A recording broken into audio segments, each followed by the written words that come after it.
Fala devs, Toshi aqui. Bem-vindo a mais um vídeo do canal do Flutter Brasil. No nosso dia a dia a gente precisa bastante trabalhar com requisições assíncronas.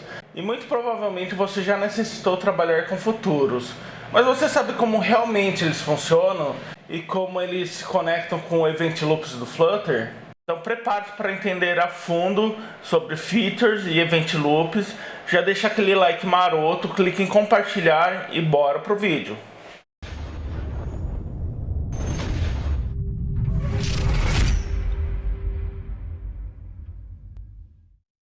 Bom, muito provavelmente vocês já trabalharam com features e tiveram que gerenciar algum event loop. Mas vocês já pararam para pensar como realmente funciona um event loop? Eu escrevi esse artigo, né, tá no meu Medium, lá no Medium da Flutter Brasil, explicando mais ou menos como é que funciona. E aqui a gente vai ver na prática como funciona realmente o event loop e os futuros. Bom, primeira coisa que temos que ter em mente, tem algumas palavras reservadas, que é o wait, né?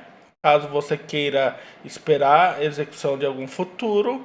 Temos a palavra async, que você tem que anotar sua função caso você tenha algum await dentro dela para ela se tornar assíncrona. E o filter, que é o retorno de toda função que é assíncrona, ele retorna o futuro. Então aqui temos alguns exemplos. E um ponto que eu deixo bem claro aqui, que eu vejo muitas pessoas confundindo: event loops e filters não são programação paralela.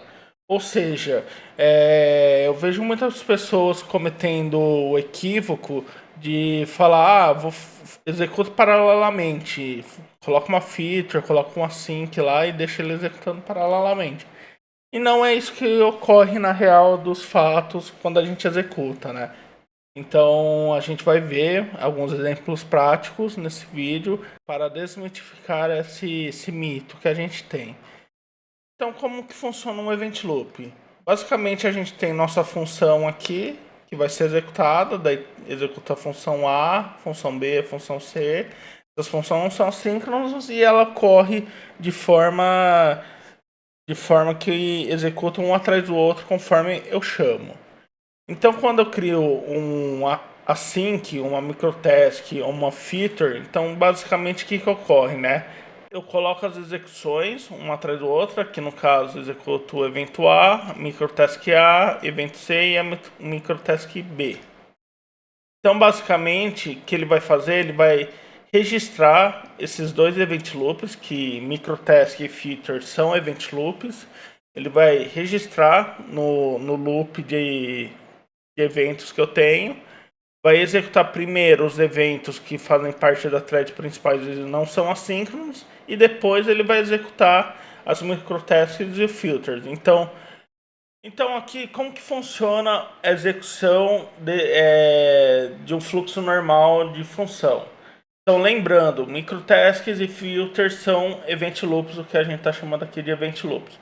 Então, basicamente, aqui eu tenho um fluxo normal de execução de uma função, por exemplo, e nessa função eu vou executar a função A, microtask A, função C e a microtask B. Então, como que ele vai ser realmente executado, a prioridade de execução desses eventos? Então, na hora de rearranjar os event loops, a execução, o que ele vai fazer aqui? Primeiro ele executa a minha thread principal, o que não é assíncrono. Então, primeiramente ele vai executar o event A e depois o event C. E logo em seguida, quando ele finalizar a execução da função principal, ele vai executar a microtask A e a microtask B. Dessa forma. Então, o fluxo de um event loop, a execução do event loop, como que ele funciona, né? Então, basicamente, como funciona a execução de um event loop, né? Então, primeiro, ele inicia a fila, entra no início da fila, pergunta se tem algo na fila. Se tiver algo na fila, ele pergunta o item que tem na fila se trata de uma microtask. Se não tiver, se não for uma microtask, ele entra na fila de eventos e mesma coisa, continua a execução, vai para o próximo item da fila, pergunta se tem mais alguma coisa na fila. Se tiver, pergunta se é uma microtask. Se for uma microtask, ele adiciona na fila de microtask e vai fazendo esse evento. Então, a execução prioritária é sempre pela microtask e depois pelos eventos que são features. Então, primeiramente ele vai executar todas as microtasks e depois todos os eventos. Encerrou a fila, não tem mais nada na fila, encerra a execução. Então agora vamos para o nosso exemplo aqui, né? Aqui eu criei um exemplinho em Dart mesmo, tem o meu método main.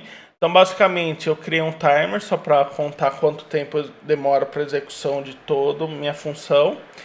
Então aqui o que eu tenho, né? Eu tenho uma função que executa uma microtask, que agenda uma microtask, passando o ID dela.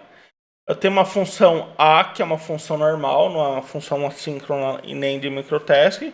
Tem uma função B que executa 2 prints e dentro dessa função B ele executa a função C, que também tem 2 prints, que executa essa função submc, que daí essa submc sim é uma função assíncrona, que é um filter, né? Ele espera um segundo, printa que ele está iniciando a feature do C, printa o encerramento.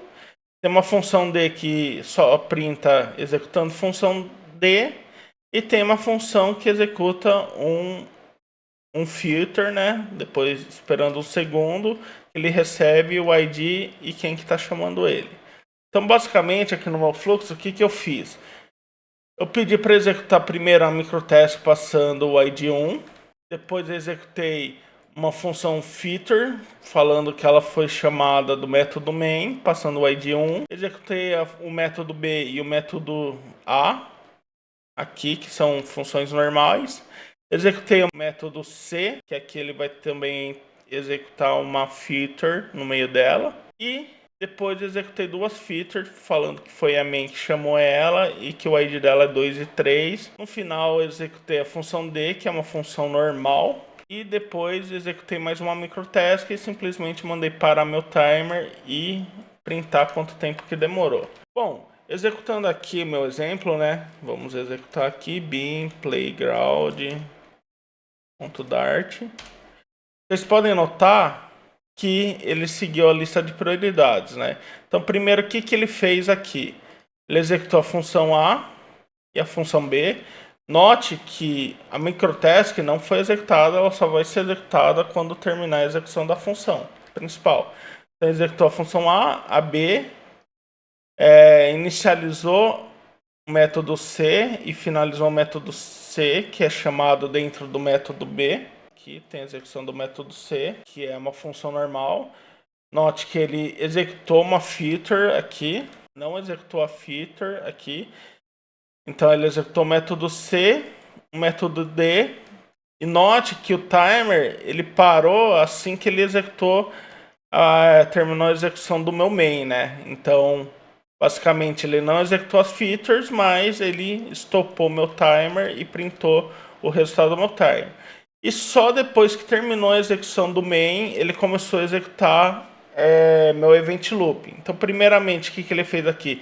Executou as 2 microtasks que eu tenho. Note que eu coloquei elas em lugares diferentes no meu código, mas mesmo assim ele executou primeiro as microtasks e só depois ele foi executando os filters. Então executou o filter C chamado do método B, que provavelmente ele chamou nesse momento aqui. Nesse momento que ele executou, ele chamou essa feature aqui, essa execução.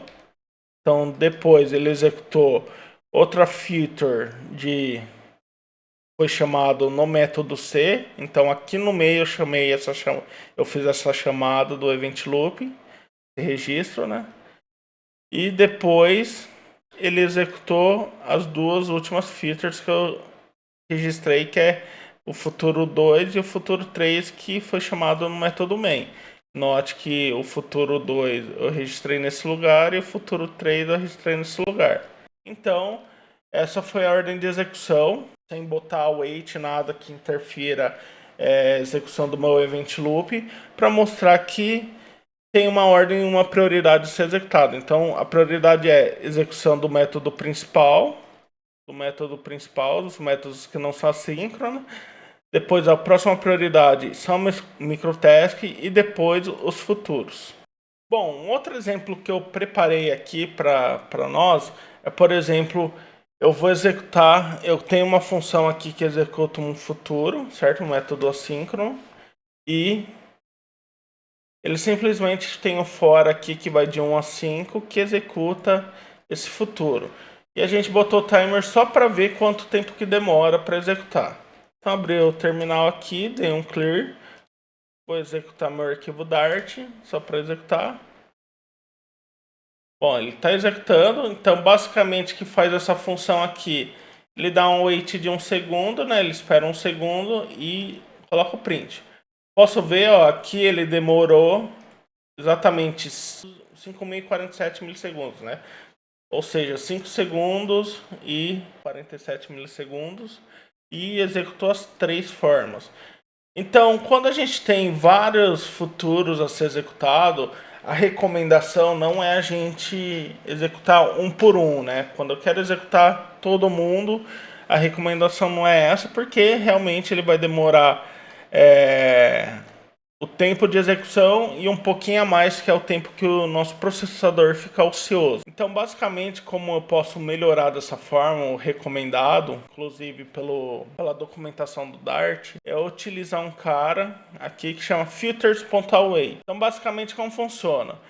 Ao invés de eu executar um por um, eu vou criar aqui uma lista com 5 futuros que eu vou executar, né? Que basicamente é uma chamada do método main e o índice dele.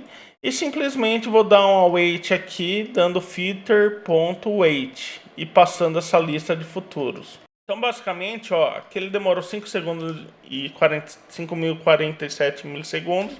Agora, se eu rodar de novo, pode ver, ó, já demorou 1 segundo. Daí você pode me perguntar, se ele não está executando paralelo, por que então ele executou tão mais rápido dessa forma os meus event loops? E basicamente isso ocorre não é porque ele executa em paralelo, é porque a gerência dele para execução dos event loops é de uma forma mais eficaz. Então, basicamente, no isolate principal do Dart, quando ele está executando, seu processador acaba tendo tempos de ociosidade. Quando você executa o filter.wait, ele acaba gerenciando melhor a execução dos seus filters. Então, o que ele acaba fazendo nos tempos de ociosidade, ele está executando outro filter e gerenciando de forma melhor, executando de uma forma mais rápida. Como esses tempos de ociosidade é muito rápido, então dá a sensação que são em paralelos, mas não são em paralelos que eles ocorrem. Basicamente aqui, vamos imaginar, trazendo para o mundo real, que eu tenho duas tarefas aqui. Eu vou escrever esse código, certo? E também vou ditar que eu estou escrevendo nesse código. Se eu trazer para o mundo real o primeiro exemplo nosso, que é executar primeira função e depois a segunda função colocando await, basicamente fazendo isso, digitar await ler. Essas duas funções, certo? Dessa forma aqui, trazendo para o mundo real, como que seria a execução dele? Vamos iniciar a execução.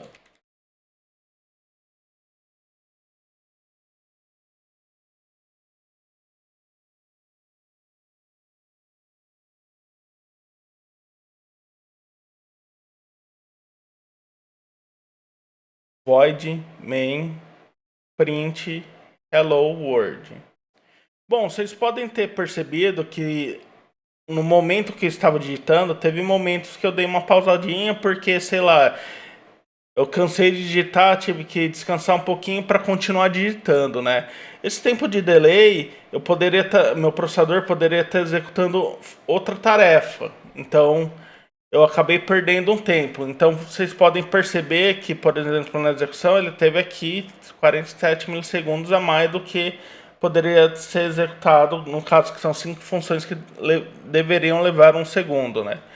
Então, agora vamos imaginar que ao invés de colocar duas funções executando separadamente, eu irei fazer isso. Vou colocar eles dentro de de um filter.await e botar um await aqui. Então, basicamente, eu vou representar o que meu compilador ia fazer. Void main print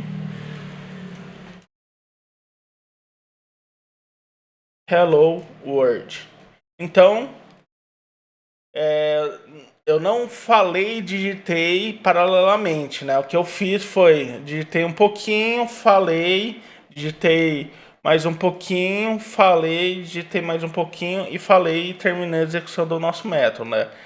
Então, diferente se fosse de uma forma paralela. De uma forma paralela, como que eu executaria, ao mesmo tempo que eu estaria digitando, eu estaria falando void main print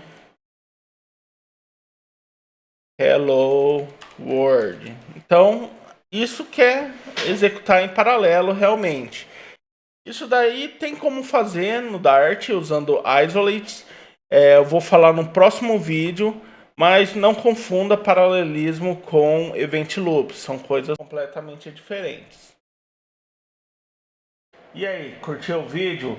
Tenho certeza que agora você tem uma compreensão muito melhor de como funcionam os event loops no Flutter e a sua importância para você ter aplicativos com uma experiência sensacional para o seu usuário final. E se você gostou do conteúdo, não esqueça de dar seu like, compartilhar e se inscrever no canal para ficar ligado nos próximos conteúdos do canal do Flutter Brasil. E se ficou qualquer dúvida, deixe nos comentários ou procure a gente nos nossos canais do Discord. Valeu por acompanhar até aqui e até uma próxima. Falou!